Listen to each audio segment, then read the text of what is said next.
Hello बच्चों, let's read the question.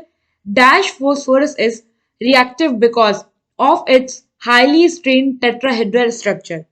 So, हमसे क्या पूछा है कि कौन सा फोस्फोरस का फॉर्म जो होता है वो ज्यादा रिएक्टिव होता है because of its highly strain tetrahedral structure. मतलब हाईली स्ट्रेन मतलब एंगल बहुत कम होगा उसके बॉन्ड के बीच में और टेट्राहेड्रल स्ट्रक्चर होगा.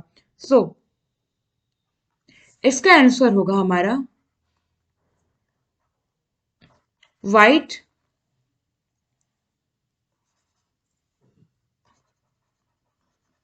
व्हाइट या येलो फोस्फोरस.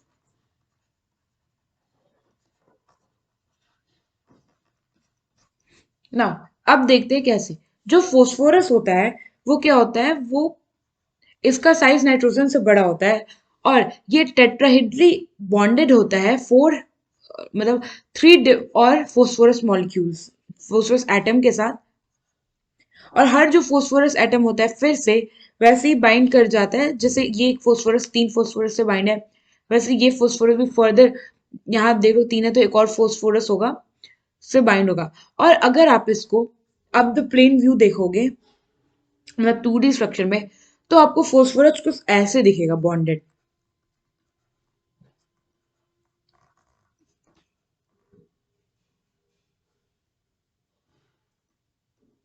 फिर ये फोस्फोरस दूसरे फोस्फोरस से बाइंड होगा, फिर ये फोस्फोरस दूसरे फोस्फोरस से, और इनसे एक एक फोस्फोरस जो होंगे वो अप द प्लेन प्रेजेंट होंगे.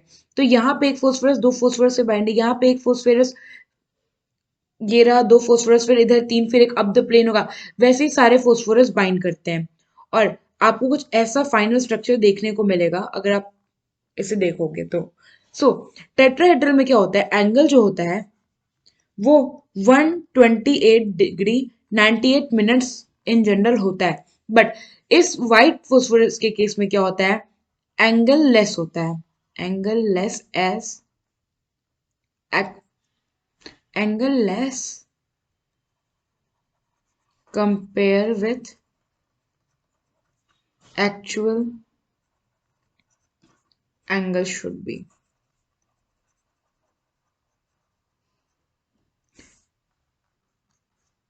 इसलिए जो होता है बोलते हैं कि ये जो फोस्फोरस है वो हाईली स्ट्रेन्ड होता है और हमने देख ही लिया कि ये टेट्राहेड्रल स्ट्रक्चर कैसे होता है. सो आई होप आपको ये क्वेश्चन समझ में आया होगा. Thank you.